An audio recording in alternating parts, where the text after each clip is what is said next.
I really want to welcome everybody here to Brigantine. For those of you who don't know me, my name is Vince Sera. I'm the mayor here in Brigantine.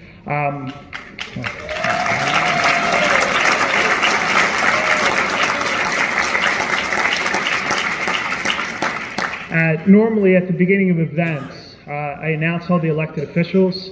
I'm going to tell you, there are so many elected officials here. We'd be here for a long time, and God forbid I forget somebody, but there are a ton of elected officials here that are here for our event. Some of them very much in support of what we're doing, and a lot of elected officials have reached out to me with questions. They want to know what they can do in their municipalities. They're not sure what to think about these projects, so they wanted to come here, just like all of you, so they can learn and share back with their towns. So let's give a nice round of applause for all the elected officials who joined us here today.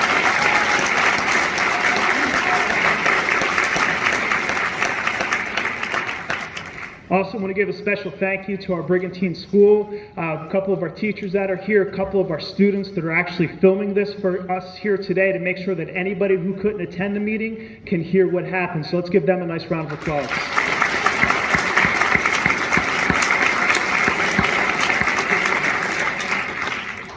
So kind of a brief rundown of how today's going to run. I'm going to give a little overview and some local updates about what we're doing here. We're going to have Congressman Jeff Van Drew, who's going to speak on his congressional updates about this. We have Senator Vince Sera.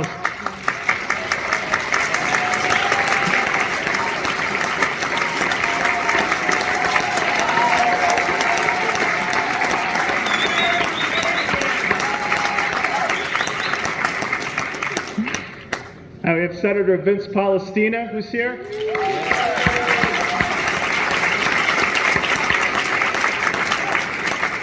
We have Chris Placatella from Save LBI.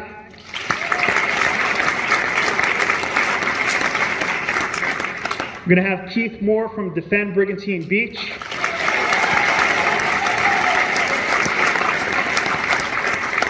And at the end, we're going to open it up to hear your thoughts, ideas, and questions. It's important not only for you to hear from our presenters today, but for us to hear from you, for our elected officials to hear from you. Because remember, at the end of the day, for all of the elected officials, every single person in this room, you elect us. It is our job to listen and to find the best path forward. So a part of that is hearing you.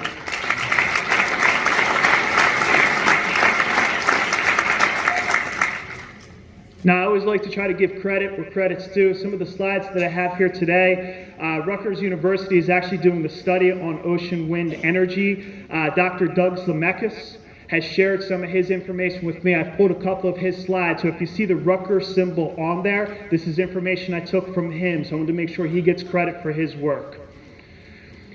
Brief overview. If you're not sure how ocean wind works, I know we're all at varying levels. Real simple idea about this. You take wind turbines, you put them in the ocean, the wind spins them, they create energy. The energy goes to substations. Those substations convert the energy into usable power. The usable power goes into cables that come into land and plug into the grid. When you look at the wind turbines, when you're looking at the wind turbines, and I pulled some of the data from Atlantic Shores to just try to give us a general idea of what we're looking for. Wind turbines off our coast are going to be roughly about 1,400 feet tall. The hub, and that's about, I'm going to show you in a minute, but that's about the size of the Empire State Building. For our project that's out here with Atlantic Shores, it's going to be done in 3 phases. I think it's going to be about roughly 300 windmills, but this is going to run from LBI all the way down to somewhere around Cape May Point. So this is going to be pretty massive. The hub of the windmills, which is right in the center of where those blade connects, that's going to be about 600 feet high. The width of the windmills, about 700 feet. When you're looking at the distances out in the ocean, if you go across the horizon, windmills are going to be placed roughly about 0.6 miles across the horizon, and then they're going to be placed out onto the ocean about 1 mile apart. These projects, or these ocean wind farms, are going to be anywhere from 8 to 15 miles starting off of shore, so depending on where these land leases are set up. What I'd like to do is put this in a little bit of perspective for you. This is the wind farm that we have out at the ACUA. Everybody's familiar with this. These are about 380 feet tall. This is about a third of the size that we're going to see out in our oceans. As I said, the windmills we're looking at, roughly the size of the Empire State Building. Now, these ocean wind farms, they're planned for most of the East Coast. They're planned for most of the coast all the way around the country. This is going to run up and down the East Coast, through the Gulf of Mexico, and out in California.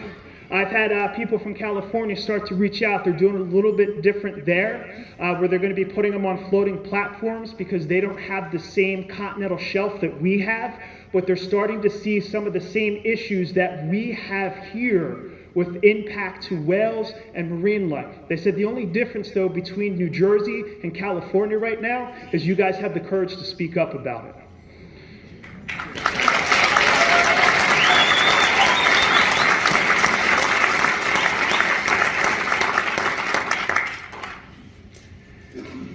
And Chris Plascatella is going to do a little better presentation on the visuals. This is one of the pictures that I got from Rutgers University.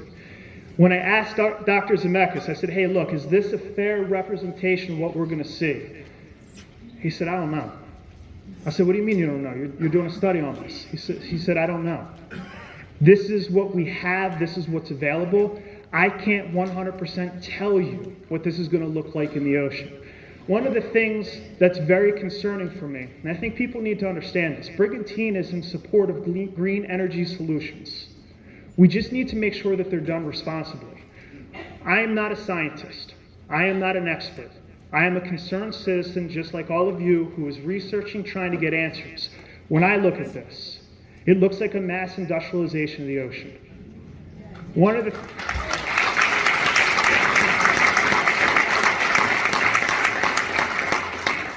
We asked Atlantic Shores to be here. Originally, they had confirmed that they would attend and be a part of this meeting. When we followed up, when we finally set the date, they said that they did not have staff available to be here at the meeting.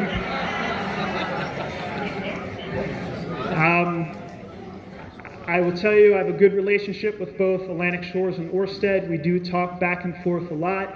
I try to be respectful in all the things we do. I just let them know, look, I understand.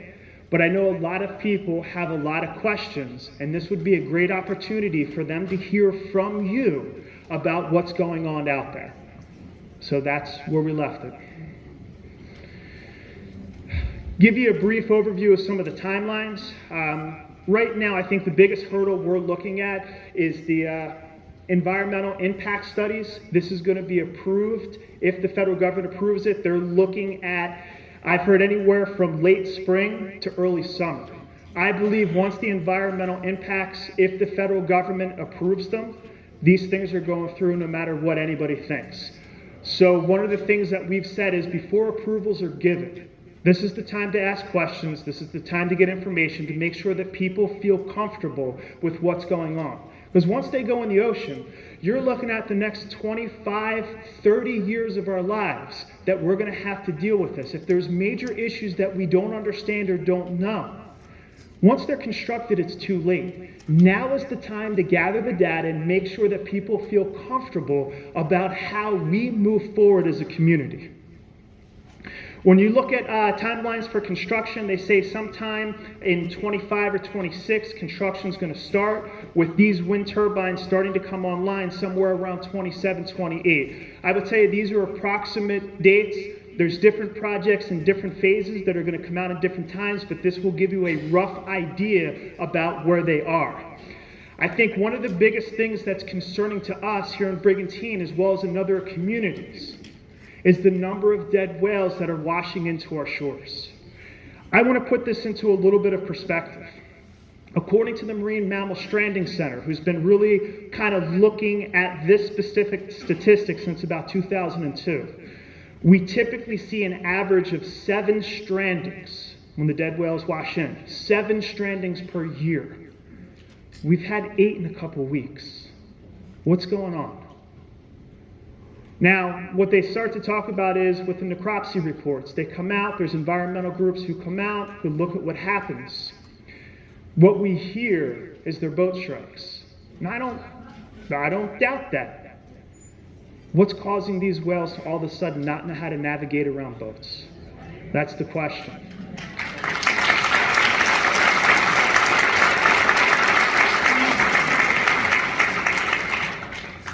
For us, the major change that we've seen out here is the surveying work and work that they're doing with the ocean wind projects.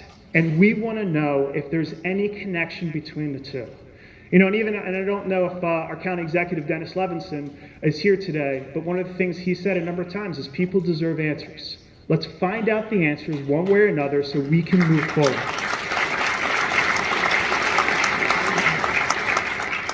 And one of the other things I want to say too is I know from my conversations with the windmill companies that they pick the winter to do their surveying work because typically in the winter there's not a lot of whales in the area. This winter is an unusual winter where we have a lot of whales in the area. So how come the work wasn't delayed or stopped? Right? So if we know that there's whales in the area and there's a potential, shouldn't that work have been delayed or stopped? And that's one of the questions we have. If this was any other industry in the world and threatened and endangered species were dying, everyone in the country would be calling for a full stop.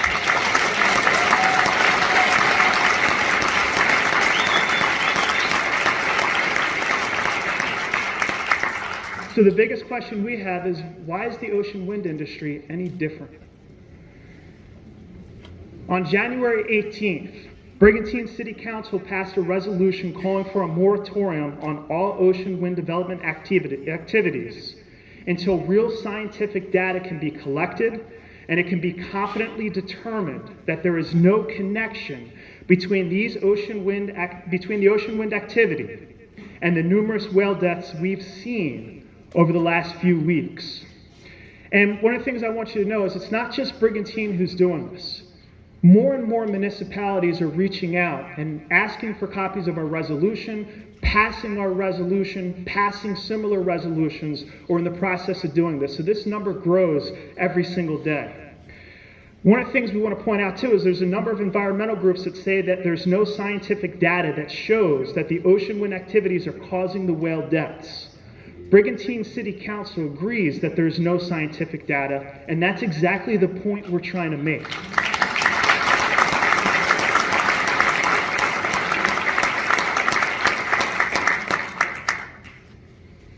We need more scientific, fact-based data before anything can be confidently determined about the causes of these whale deaths. And until we have that data, isn't it worth pausing these ocean wind projects, which could potentially have major long-term impacts on our marine mammal populations? And that's all we're asking for.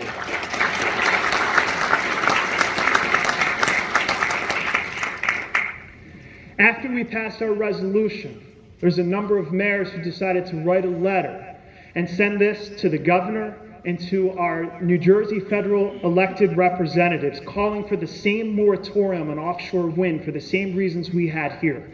And it's to this point, we've only really heard back from a couple of people. Congressman Van Drew, who's going to be joining us today, has been with us from the start.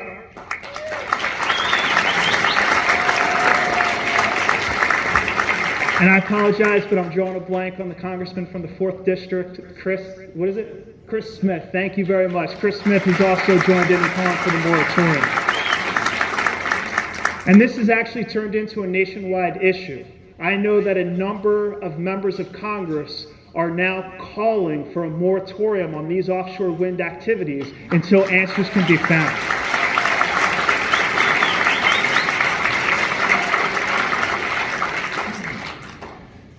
This issue isn't just a New Jersey issue. This is happening, as I said, up and down the entire East Coast. One of the things that we're doing here in Brigantine is we're working with the mayor of Ocean City, Maryland, to form a coastal coalition of communities so we can have a unified voice and work together to make sure that these offshore wind projects are being done responsibly. So we're trying to make sure that we can build a critical mass and that the president and the governor of all these states can't ignore the citizens that elect them.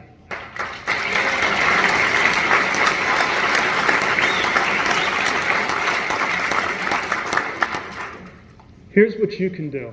Regardless of where you are on this issue, number one, educate yourself. We're sharing the information that we found, the information that we believe to be true. Educate yourself. And I always go back to Jefferson. A well-educated people will always make the best decisions when it comes to government. Number two, get involved. We have a number of local citizens actions groups, and actually you're going to hear from two of them today. Join those groups, join their social media, get involved, have a voice. For all of my elected officials that are here today, I would ask that you join in with this coalition so we can make sure that all of our voices are heard.